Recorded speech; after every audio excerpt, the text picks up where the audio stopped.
Été 1936.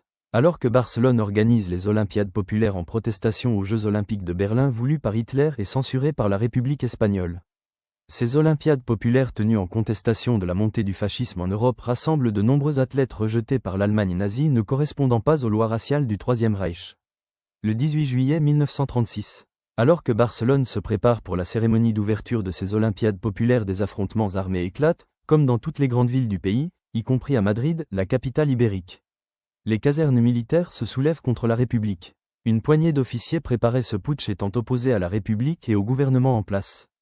Le général Mola, à la tête de ce soulèvement, considère cette République comme un fléau et ses adeptes sont, à ses yeux, de vils bolcheviques.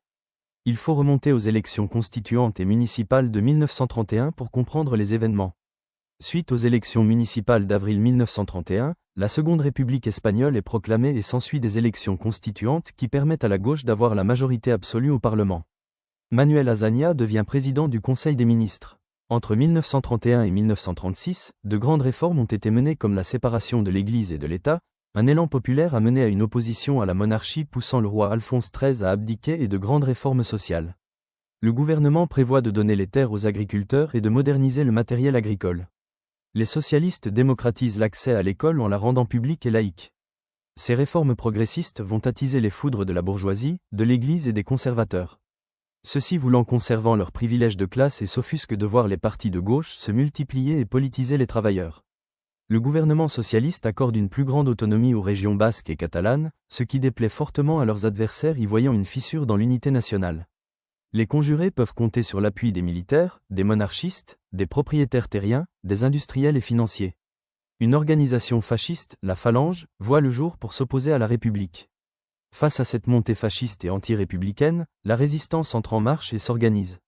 Des dépôts d'armes sont mis à disposition des citoyens et rapidement pris d'assaut par les républicains. À l'appel de leurs organisations, militants socialistes, communistes, anarchistes et syndicalistes se muent en soldats prêts à défendre leur république contre le fascisme. Ils sont encadrés et entraînés par une frange de l'armée restée fidèle au gouvernement. À Madrid, une caserne putschiste est bombardée par l'aviation républicaine. La capitale reste aux mains de la République, le coup d'État est stoppé mais la population civile est scindée en deux et l'armée est plus divisée que jamais. Deux pôles se font face. Le gouvernement socialiste espagnol demande de l'aide à ses homologues français dont le gouvernement est dirigé par Léon Blum, depuis juin 1936. Alors qu'il semble prêt à les soutenir, depuis Londres, le roi d'Espagne en exil, appelle à combattre le communisme et à lutter contre ce gouvernement socialiste. Face à l'appui de Londres pour le roi Alphonse XIII, Blum doit rétropédaleur. La République espagnole est isolée. Le général Franco, soutien du putsch, est embarqué au Maroc dans la guerre du Rif.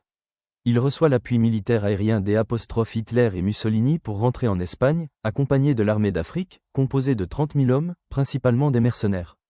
Les chefs d'État italiens et allemands maintiennent leur appui militaire auprès de Franco, le leader fasciste portugais, Salazar appuie également le général espagnol. C'est à Burgos, en Castille-Léon, que les putschistes basent leur quartier général, ils mettent en place leur propre gouvernement. Le général Mulat appelle à semer la terreur dans les rangs des républicains et à éliminer tout opposant politique. Les représentants de la ferveur républicaine seront les premières victimes, gouverneurs, maires, militants, sympathisants de gauche sont éliminés. L'opération se répète dans toutes les villes et provinces conquises par les fascistes. Les femmes républicaines engagées dans la résistance armée ou simples militantes de gauche sont humiliées et battues publiquement. Les putschistes ultra-conservateurs refusent le droit aux femmes d'exercer la politique, ils leur font payer le prix cher, celles engagées dans une lutte féministe sont visées en priorité. Elles sont tondues en public et les fascistes leur font avaler de l'huile de ricin pour qu'elles se vident de leurs excréments dans la rue.